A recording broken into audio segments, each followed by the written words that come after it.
विश्वास. कोकणात मला प्रचाराची गरज नाही. कोकण हे आपले आहे, कायम आपल्या बरोबर राहिले आहे.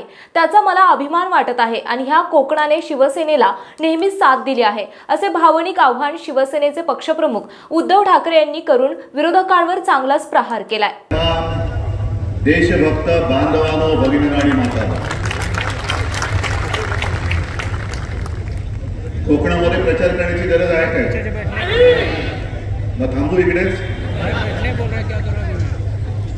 मी मुद्दामून आलो कारण मला कल्पना आहे कोकणामध्ये मला प्रचाराची गरजच नाही, कारण कोकण हे शिवसेनेचं आणि आम्हा ठाकरे कुटुंबियांचं हृदय आहे.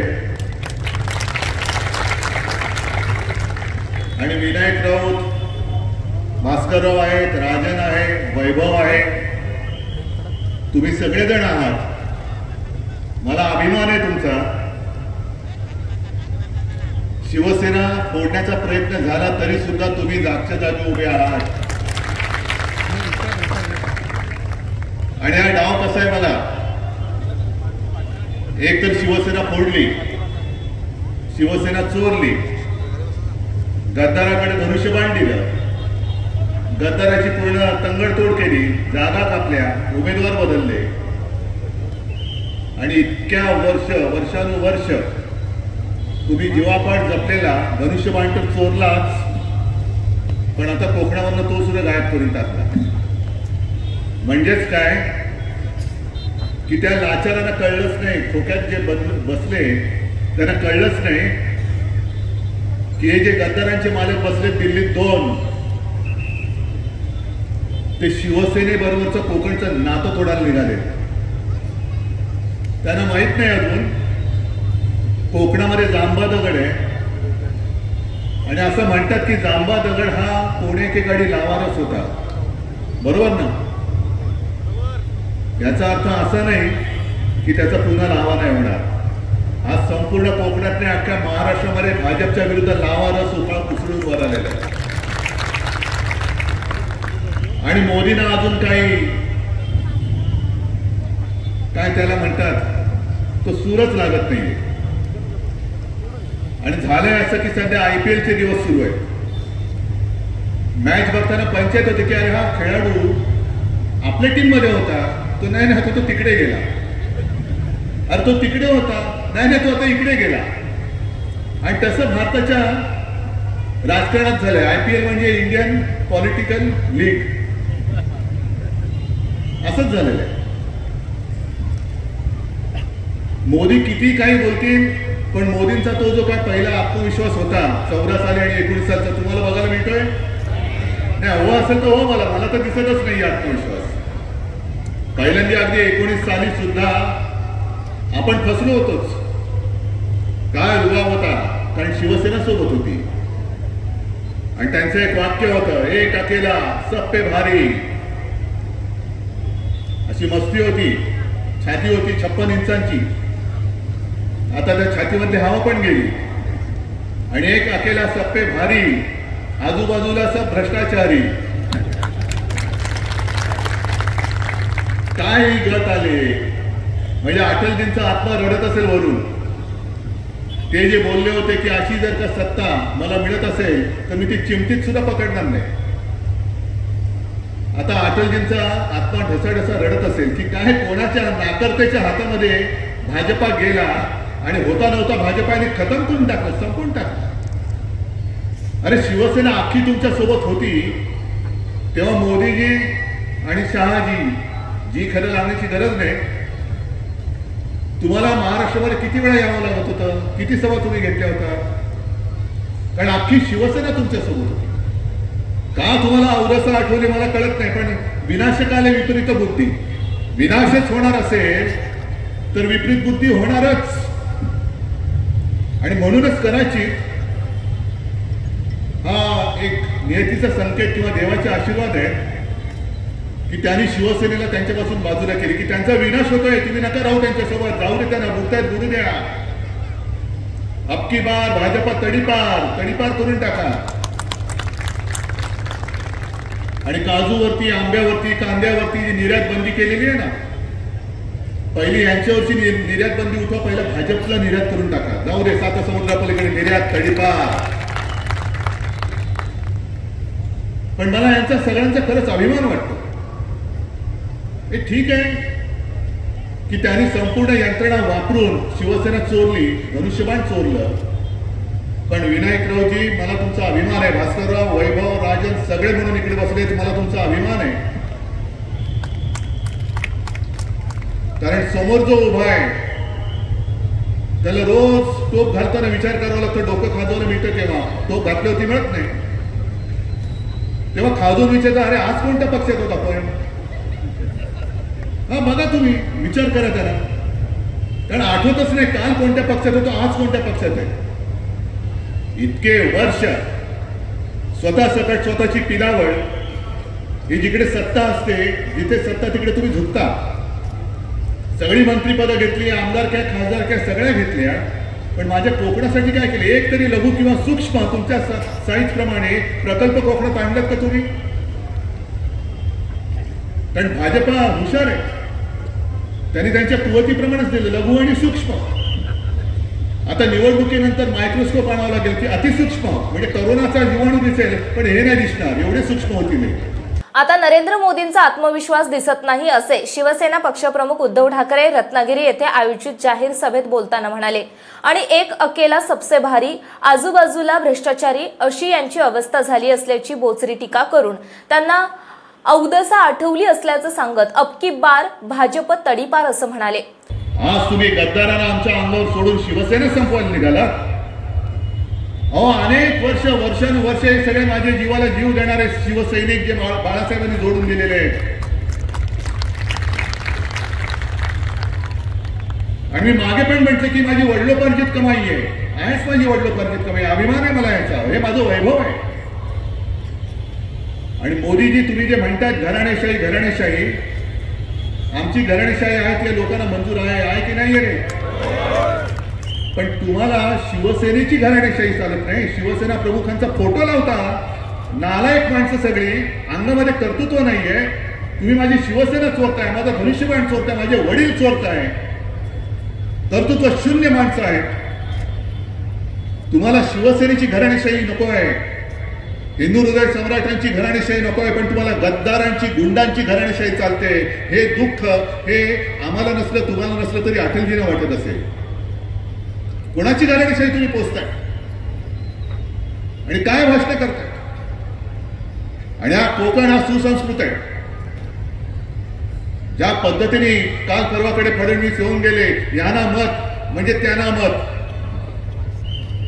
म्हणजे दोघांचं जर का साठोलोट झालं तर कोकणामध्ये जर शिवसेना तेव्हा उभी राहिली नसती, विनायक राऊत, वैभव, भास्करराव वगैरे सगळे जे आहेत हे तुमच्यासोबत उभे राहिले नसते, तर आज कोकणामध्ये काय चाललं असतं? गुंडागर्दी, गुंडराज चालू झालं असतं. गुंडराज झालं असतं ना. मग तुम्हाला परत गुंडराज पाहिजे कोकणमध्ये? उघड सांगतायत की याना मत म्हणजे त्यांना मत, आणि भाजपची इथली लोक काही करू शकणार नाही. जे कल्याणमध्ये घडलं, कल्याणमध्ये भारतीय जनता पक्षाचा एक आमदार गणपत गायकवाड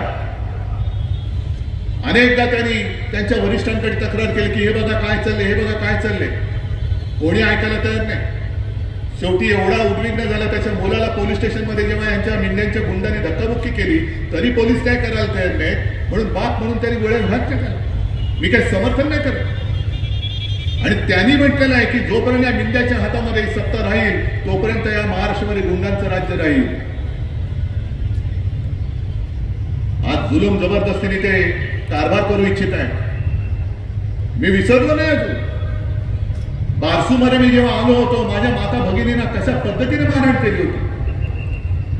जर शिवसेनामध्ये पडली नसती तर आज बारसूचा विषय हा लोकांनी संपवला असता की नसता हे तुम्ही सांगा. फौज आणून उभी केली असते. आणि कदाचित मी असं म्हणत नाही की त्यांचं सरकार येणार तर नाहीच, पण त्यांचं स्वप्न हेच असेल की आपलं सरकार आल्यानंतर बघू ना बारसू काय, जैतापूर काय, फौजा आणून उभ्या करू आणि कोणाला मारायचंय. मागे जैतापूरमध्ये गोळ्या घातलेल्याच आहे, गोळीबार झालाच होता. मग त्याच पद्धतीने यांना जर कोकण स्वतःच्या विळख्यात घ्यायचं असेल तर बारसूची रिफायनरी ही तुमचा विरोध डावलून सुद्धा ते उभं करू शकतील. आणि मी तुम्हाला वचन देतोय, आपलं इंडिया आघाडीचं सरकार येणार म्हणजे येणार, आणणार म्हणजे आणणारच. आणि मग बारसू असेल, जैतापूर असेल, कोणताही विनाशकारी प्रकल्प मी कोकणात येऊ देणार नाही. नुसता जमिनीवर नाही तर तिथल्या सरकारच्या कागदावरून सुद्धा तो मी पुसून टाकेन. माझं तुम्हाला वचन देतो मी तुम्हाला. आणि मग भाजपच्या अंधभक्तांना मला विचारायचंय की तुम्ही प्रचार कोणाचा करताय?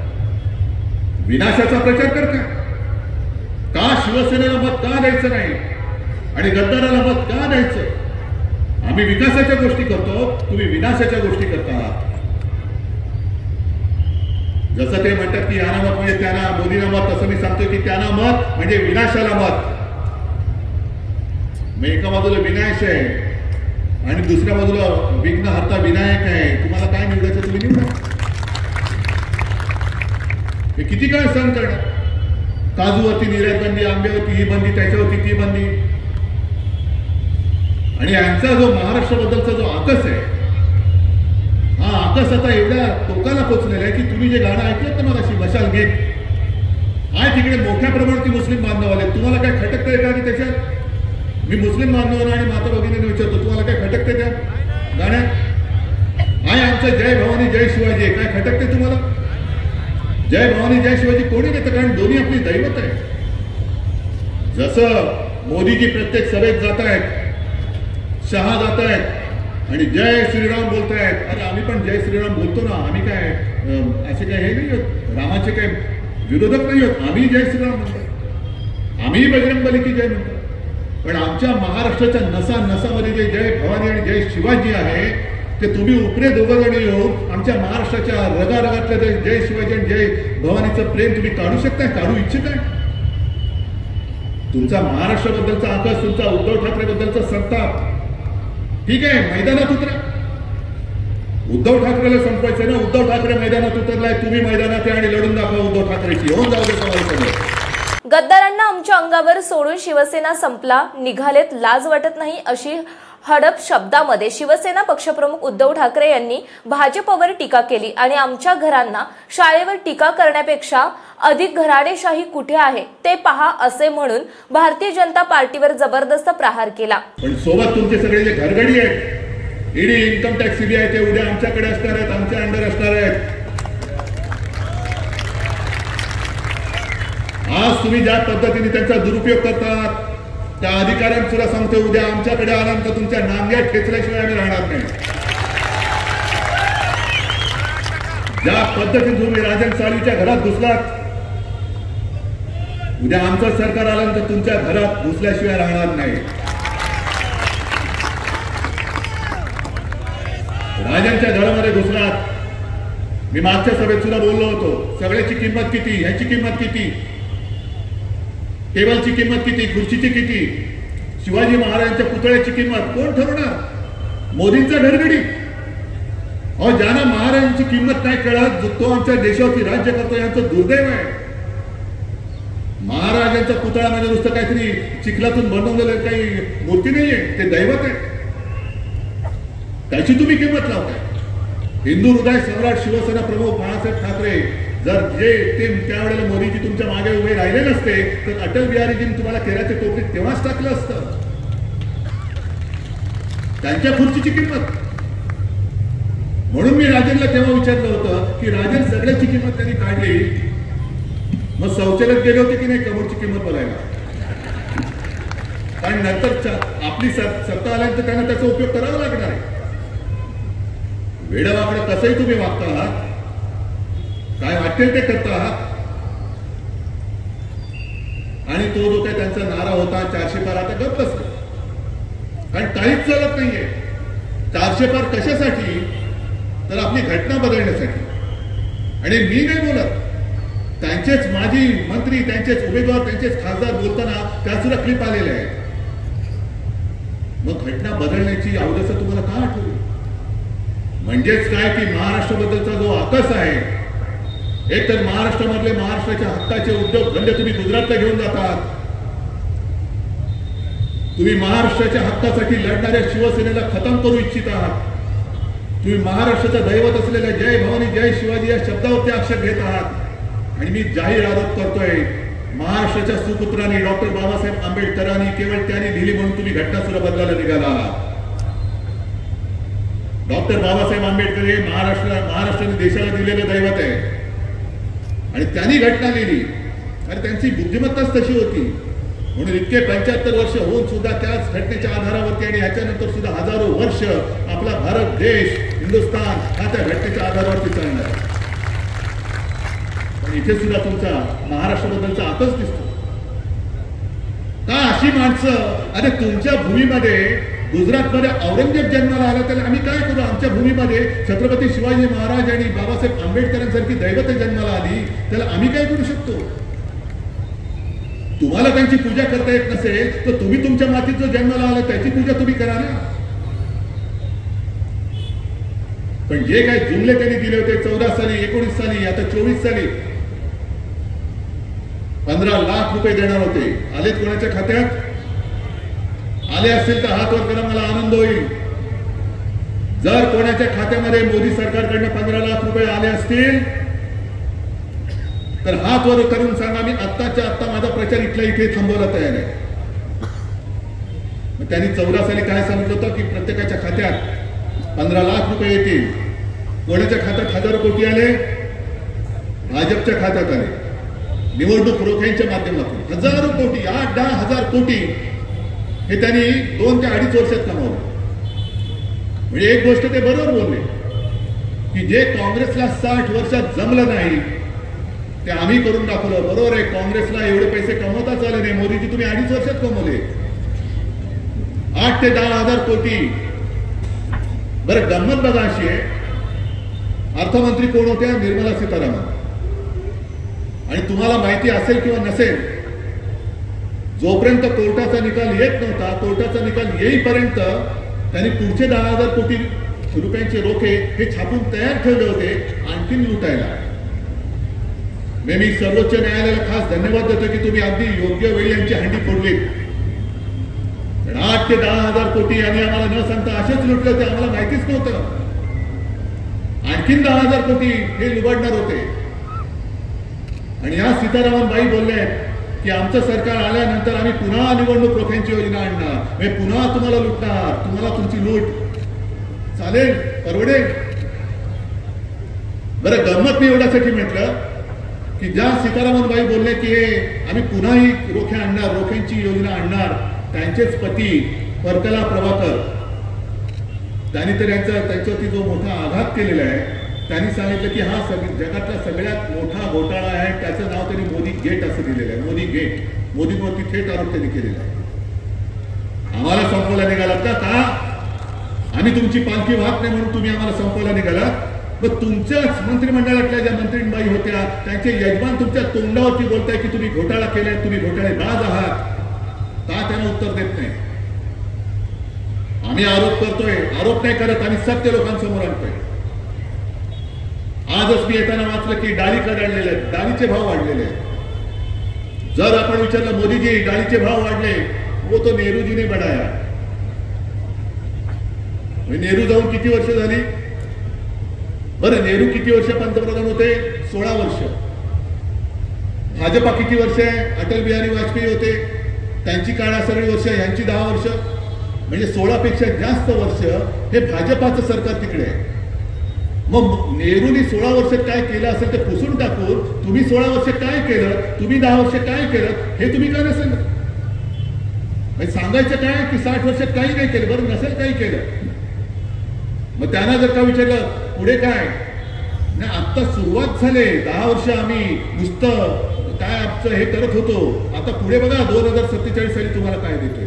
7 मे रोजी होणाऱ्या रत्नागिरी सिंधुदुर्ग लोकसभा मतदारसंघाच्या निवडणुकीसाठी महायुतीचे उमेदवार विनायक राऊत यांच्या प्रचारासाठी शिवसेना पक्षप्रमुख उद्धव ठाकरे यांची रत्नागिरी येथे जाहीर सभा आयोजित करण्यात आली होती. या सभेला मतदारांचा अभूतपूर्व प्रतिसाद मिळाला असल्याचे अलर्ट गर्दीवरून दिसून आले.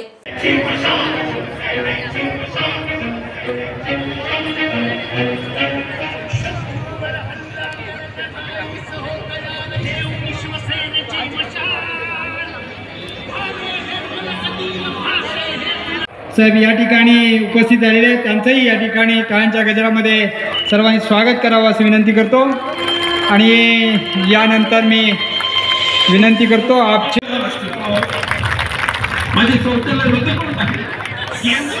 सगळ्यांनी या ठिकाणी माननीय विनायक राऊत साहेब यांचं आगमन झालेलं आहे. सगळ्यांनी टाळ्यांच्या गजरामध्ये त्यांचं स्वागत करावं असं मी सगळ्यांना विनंती करतो. आणि आता पाहूया रत्नागिरी येथे उमेदवार विनायक राऊत यांच्या प्रचारासाठी आयोजित जाहीर सभेत शिवसेना पक्षप्रमुख उद्धव ठाकरे यांनी भाजपवर केलेल्या जोरदार फटकेबाजीची एक झलक.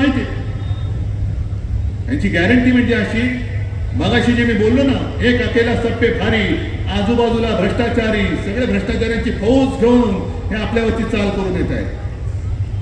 अख्खा कोकण जणू काही यांनी विकायलाच काढलेला आहे.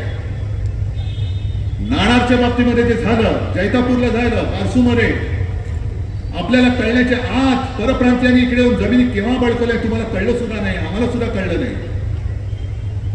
आणि पुढचा जो धोका आहे तो हा किनारपट्टीचा विकास ते सिडकोकडे देतात. सिडको म्हणजे यांचे सगळे कॉन्ट्रॅक्टर, बगलबच्चे, सूटबुटकी सरकार.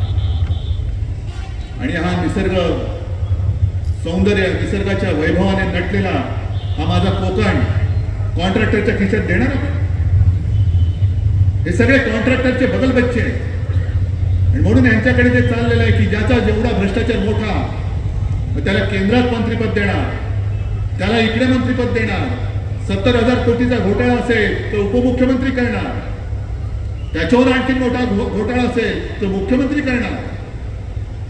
या सगळ्या गोष्टी आता झाल्या, तेवढ्या खूप झाल्या. अहो, तुम्ही तुमच्या आयुष्यातली 10 वर्ष यांच्या थापांमध्ये वाया घालवली, आम्ही सुद्धा वाया घालवली. गेल्या वेळेला माझी चूक झाली, मीच मोदींना पंतप्रधान करायला सांगायला आलो होतो आणि तुम्ही माझं ऐकलं.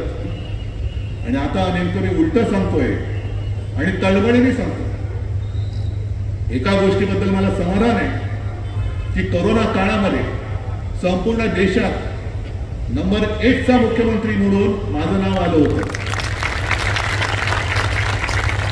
पण अत्यंत नम्रपणाने सांगतो, हे कर्तृत्व माझं नव्हतं. हे कर्तृत्व तुमची साथ आणि सोबत नसती तर महाराष्ट्र वाचू शकला नसता.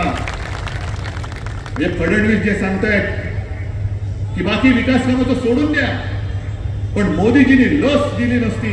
अरे लस म्हणजे काय लसूण आहे की पाठच्या बागेमध्ये पिकवला आणि दिला लसूण, तो सुद्धा 400 पार गेला होता. त्याला लाज वाटली, यांनी नारा दिला होती, आला खाली.